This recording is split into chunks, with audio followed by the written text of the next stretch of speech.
When you think about it, a big part of life seems to be all about solving problems.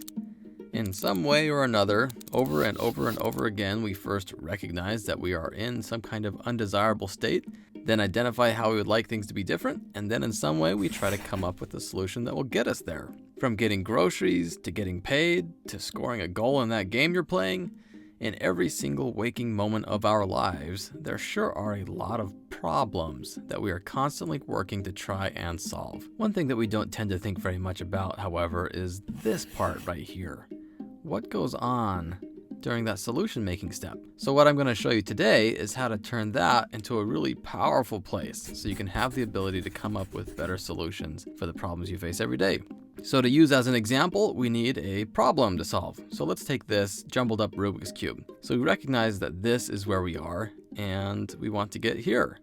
Maybe our desired end state is to get all the same colored squares to be on the same sides of the cube. But before you start, let's first imagine that this is how you see the world. Things look much more different like this. How would you interpret the objective, get all the same colored squares onto the same sides of the cube? What kind of solution would you come up with? Well, you might not actually have to turn any pieces of the cube at all because you could actually just do something like this. See, now I've got all the white tiles and all the black tiles collected on their own sides of the cube. That's solved, right? Here's what's going on here. Solutions are derived from our perception, meaning we come up with a solution based on how we were able to see and understand the problem. But our perception is derived from our awareness. So awareness determines perception, and perception determines the solution. So what happens if you increase your awareness?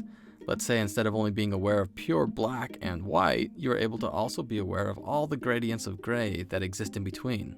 Now you're looking with a higher level of awareness.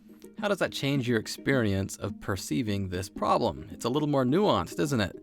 These gray squares are different than these ones. With this level of awareness, you'd probably start experimenting with a solution that involved rotating the individual rows on the cube, rather than just turning the whole cube at once. Interesting, right?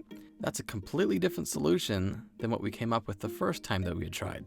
So what happens as we continue to increase in awareness? Say with a bit of time you learned how to see blue. That might help you solve the puzzle easier, especially with the blue parts. Or, at the same time, it's possible that because blue stands out so much to you, you might actually think that the point of the puzzle was just to solve for the blue side and to disregard the other colors. But you get the point, right? Solutions come from perception, and we could come up with tons of different solutions, all depending on how we perceive the problem. Also, you can't come up with solutions that expand beyond your perception. Perception only expands from higher awareness.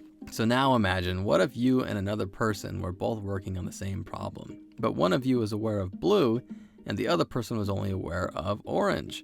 Sounds crazy, right? Can you imagine? Thank goodness our world isn't like that. It'd be like two people could look at the exact same thing and have totally different ideas on how to solve it, right?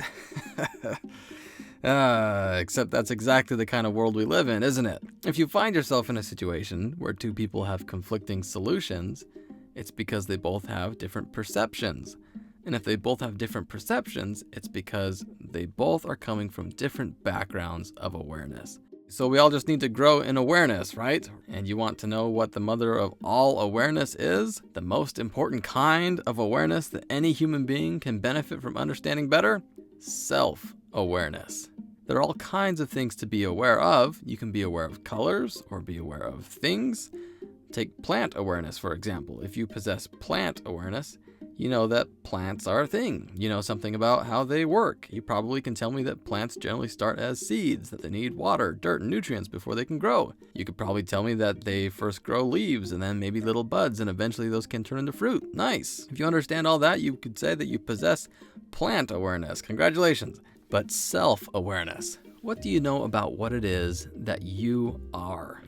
Just like plants develop in extremely predictable patterns, human beings also develop following extremely predictable patterns. This is particularly true for our minds, how we think. The moment we're born and start to have life experiences, the way we think, the methods we use to solve problems and understand the world, that develops, and it does so through distinct stages, step by step, one after the other. Every single one of us pass through the exact same stages of awareness, in the exact same order. It's as we climb this awareness staircase that we learn to understand the world in more complex ways.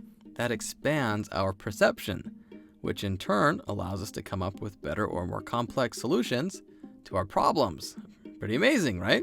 So what are these stages? Do you want to learn more? How do you take steps? How high does it go? That's actually what this channel is all about. So if you're interested in self-awareness because you want to learn how to come up with better solutions to the problems that you face every day, then hey, well, that's great, because that's what I'm interested in too. So I'm making videos about it.